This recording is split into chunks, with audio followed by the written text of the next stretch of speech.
ஓம் நமோ நாராயணாய.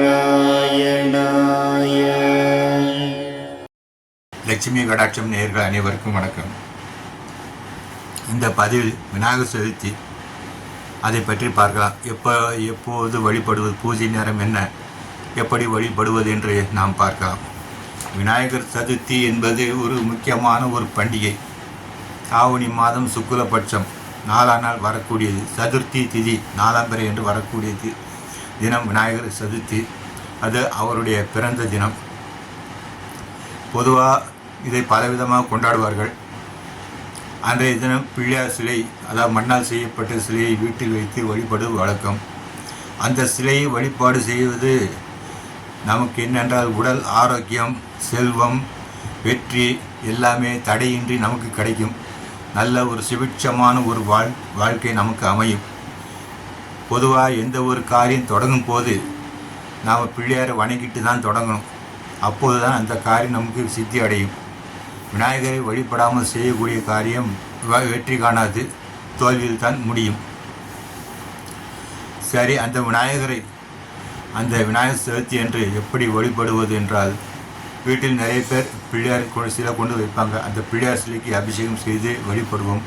அந்த சிலை எங்கு வைத்து வழிபடுவது என்றால், வடகிழக்கு மூலையில் வைப்பது நல்லது. சில இடங்களில் வடகிழக்கு மூலையில் வைக்க முடியாது. அப்படியானால் அந்த விநாயகர் சிலை கிழக்கு திசை நோக்கி வைக்கலாம், மேற்கு திசை நோக்கி வைத்து வழிபடலாம். நமக்கு நல்ல பலன்கள் கிடைக்கும். தெற்கு திசை நோக்கி வைக்கக்கூடாது. இந்த வழிபாடு வீட்டில் துன்பத்தை எல்லாம் போக்கி நேர்மறை ஆற்றல், அதாவது எதிர்மறை ஆற்றலை எல்லாம் போக்கி நேர்மறை ஆற்றலை உண்டாக்கி நம்முடைய வாழ்க்கை வளமுறை செய்யும். ஏராளமான வளங்கள் உண்டாகும். இந்த விநாயகர் சிலை வைத்து வழிபடும் போது முக்கியம் என்னவென்றால், மோதகம், அந்த மூசிக வாகனம், மூசிகமாக செய்வார்கள் சின்னதாக, அதை வைத்து நாம் வழிபட வேண்டும். அதை செய்ய தவறக்கூடாது. மேலும் எல்லா தெய்வங்களுக்கும் மந்திரம் சொல்லணும். ஆனால் இந்த விநாயகருக்கு ஓம் கணபதி நம என்று சொன்னாலே போதும், நமக்கு எல்லா பலன்களும் கிடைக்கும். எப்படி வழிபடுவது என்றால், காலையில் குளித்து சுத்தமாக சென்று அந்த விநாயகரை கொண்டு வந்து வீட்டில் நல்ல திசையில், கிழக்கு அல்லது மேற்கு திசையில் வைத்து, இல்லை வடகிழக்கு மூலையில் வைத்து நாம் வழிபட வேண்டும். கொண்டு வந்த பிறகு அந்த விநாயகர் பெருமானுக்கு தண்ணீர் போதும், தண்ணீர் பால் போதும்.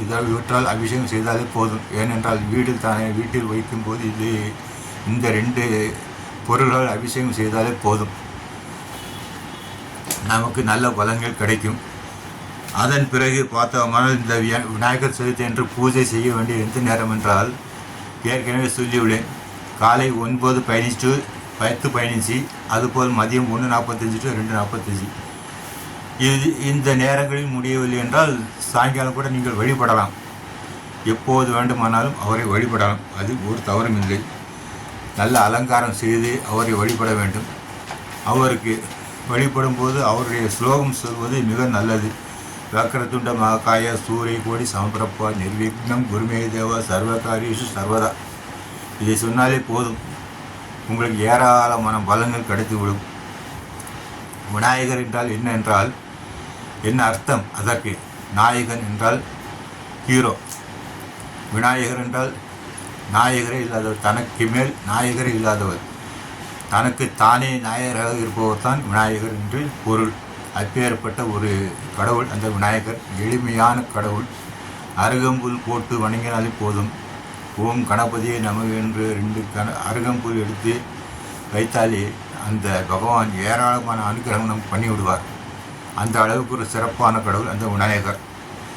அவருக்கு 21 என்பது ஒரு சிறந்த எண். நாம் வைக்கிற பொருட்கள், மலர்கள், இலைகள், பழங்கள் எல்லாம் பார்த்தா 21 வகை எண்களில் நாம் வைத்து வழிபடலாம்.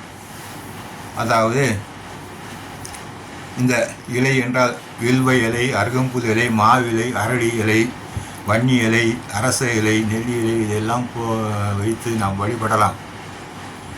அதுபோல் அவருக்கு நெய்வேத்தியம் எல்லாமே 21 எண்ணிக்கையில் இருப்பது நல்லது.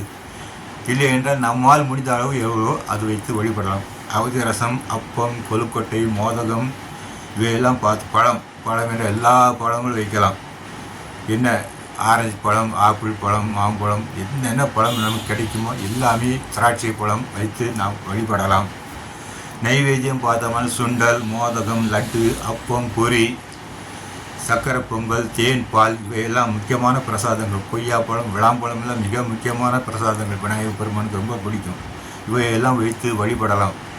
நான் பிராக்டிக்கலாக சொல்லுகிறேன். ஒன்றுமே முடியவில்லை என்றால் 2 வாழைப்பழம் வைத்து அந்த விநாயகர் பெருமானை வைத்து வழிபட்டாலே போதும். நமக்கு ஏராளமான அனுகிரகம் அவர் புரிந்து விடுவார். மங்கள அனுபவம்.